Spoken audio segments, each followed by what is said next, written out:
Սիրելի ընկերներ, մինչ այս պահը միակ փաստը, որ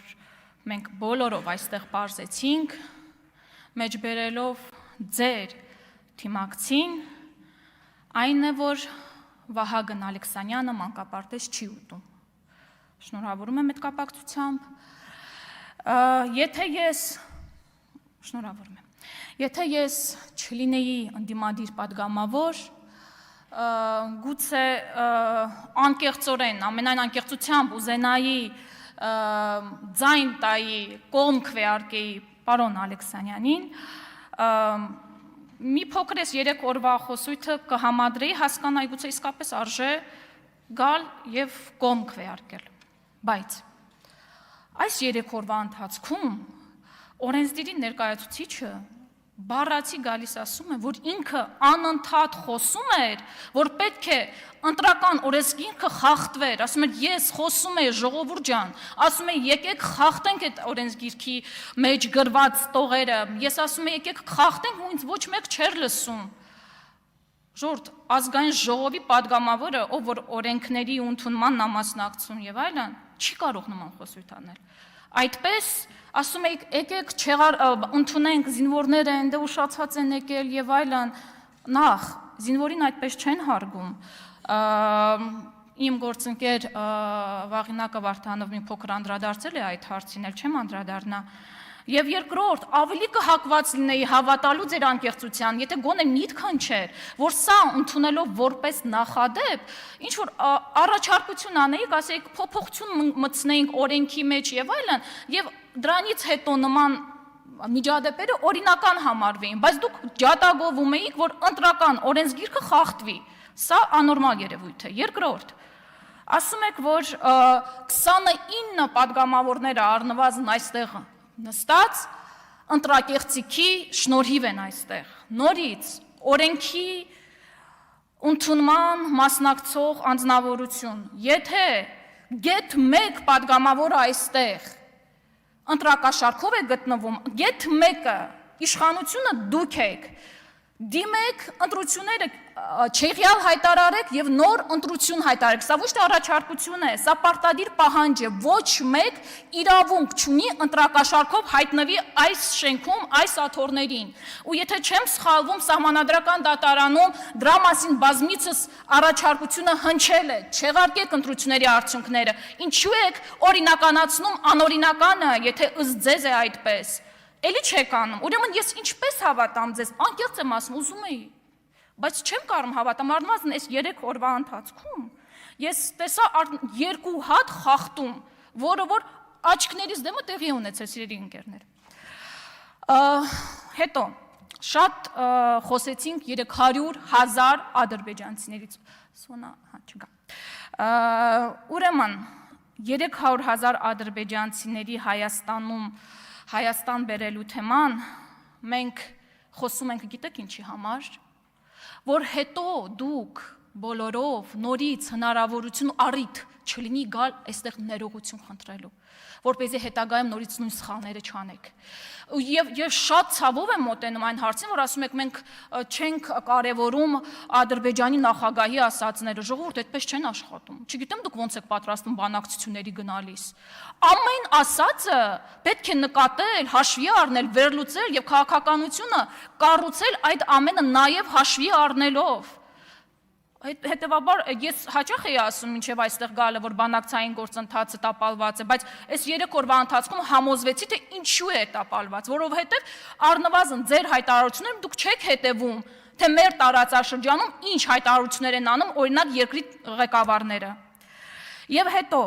երբ որ գալիս եք, ասում եք, ուր են ադրբեջանցիները եւ այլն, ես դեռևս նախընտրականի ժամանակ հորդորում էի Նիկոլ Փաշինյանին, այսօր նաեւ ձեզ,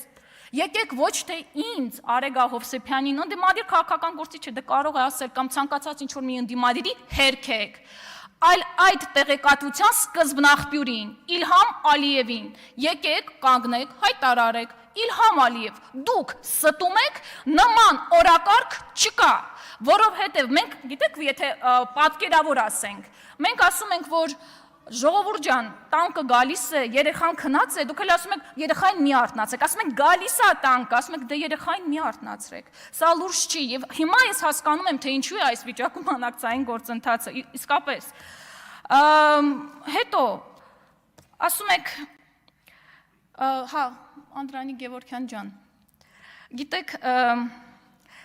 ինձ թվում է շատ անդրադառնալ Արփի Դավոյանի ելույթին պետք չէ, անկեղծ ասած, որովհետև ես կողքից որ նայում եմ, ինձ մոտ տպավորություն է, որ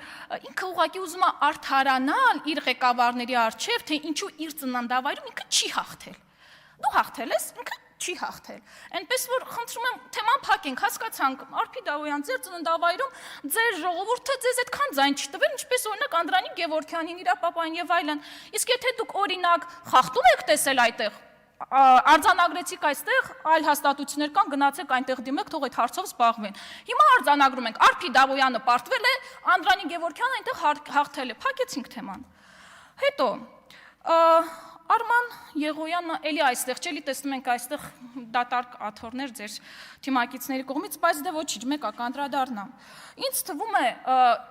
ինքը իր թիմակիցների հանդեպ սիրուն չի վարվել, որովհետև ինչ որ թվում է ինքնահաստատվում էր, ինքնահաստատման ինչ որ փորձեր էր անում, կողքից հաստատ սիրուն չի թվում, բայց ժողովուրդ ջան, եթե դուք 64 հոգով մինչ օրս չգիտեք ձեր հայրենիքը որն է, հայ ժողովրդի պատմությունը որն է, խնդրում եմ այդ ձեր 64 հոգու պատկերացումները մի պրոյեկտեք մի ամբողջ ժողովրդի վրա։ Եվ գիտեք,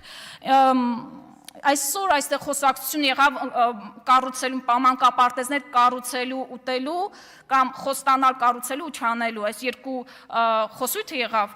Մենք առաջարկում ենք երրորդ խոսույթը, մանկապարտեզներ կառուցելու։ Օրինակ, Ուժեղ Հայաստան կուսակցության ղեկավարը իր սեփական, խնդրում եմ, սեփական միջոցներով, ոչ թե կառավարության, ձեր որ պարտականություններ, իր սեփական միջոցներով կառուցել է 5 մանկապարտեզ։ Իջևանում, Ստեփանավանում, Սպիտակում, Ալավերդիում գյուղերը չեմ նշում։ Եվ հետո մենք Ուժեղ Հայաստանը խստորեն դատապարտում է մանկապարտեզների վաճառքը եւ դա մեզ համար պարսավելի երևույթ է։ Ամենայն պատասխանատվությամբ հայտարարում ենք։ Բայց կա նաեւ ավելի վատ, իմ կարծիքով, ավելի վատ երևույթ։ Օրինակ, Արցախում 217 դպրոց, 7 քոլեջ, 4 համալսարան անցել է ադրբեջանցիների ձեռքը։ Արցախի մշակութային տները, համայնքային կենտրոններն ու դպրոցները օգտագործվում են ռազմական նպատակով, որպես ոստիկանական եւ զինվորական հենակետեր եւ կենտրոնատեղիներ, մասնավորապես։ Շուշի քաղաքի Խաչատուր Աբովյանի անվան դպրոցը վերածվել է ադրբեջանական բանակի կառավարման կենտրոնի։ Նույն ճակատագրին է արժանացել Մարտակերտի շրջանի Չափար գյուղի դպրոցը, Գետավանի, Սառնախբյուրի, Ուխտաձորի համայնքային կենտրոնները։ Ու գիտեք, Ստեփանակերտի թիվ 1, թիվ 9, թիվ 4 դպրոցները վերաբացվել են որպես ադրբեջանական դպրոցներ։ Այնտեղ այսօր սովորում են ադրբեջանցի երեխաները։ Եվ այս ամենը մենք կարող ենք արձանագրել, գիտեք ինչպես, բացարձակապես Արբանյակով, ու միայն Արբանյակով արձանագրվածներն են սա, որովհետև ձեր իշխանության օրոք մենք չենք կարող գնալ այնտեղ ու դա տեսնել։ Եվ գիտեք, դուք ասում եք մենք ադրբեջանական խոսույթ ենք վերում այստեղ, ինչ որ ադրբեջանական նարատիվներ, ուղղակի ուզում եմ մեջ բերել 2026 թվականի հուլիսին Իլհամ Ալիևի խոսքը, նա ասում է, որ Եվրոպական հանձնաժողովում Եվրոպայի խորհրդում գործել է մեծ հակաադրբեջանական խումբ։ Նա պնդում է, որ ԵՄ նախկին բարձր ներկայացուցիչ Ժոզեփ Բորելը կապեր է պահպանել միջազգային դատարանի նախկին դատավոր Լուիս Մորանո Օկամպոյի հետ, որոնք ըստ նրա պնդումների ֆինանսավորվել են հայ գործարարի կողմից, ով որ այժմ գտնվում է կալանքի տակ։ 2026 թվականի հուլիսին մենք բոլորս գիտենք, թե ձեր իշխանության օրոք որ գործարարն է եղել կալանքի տակ, իսկ հենց այսպես են սիրում Հայաստանը եւ հայ ժողովրդին։ Քրիստինե Վարդանյան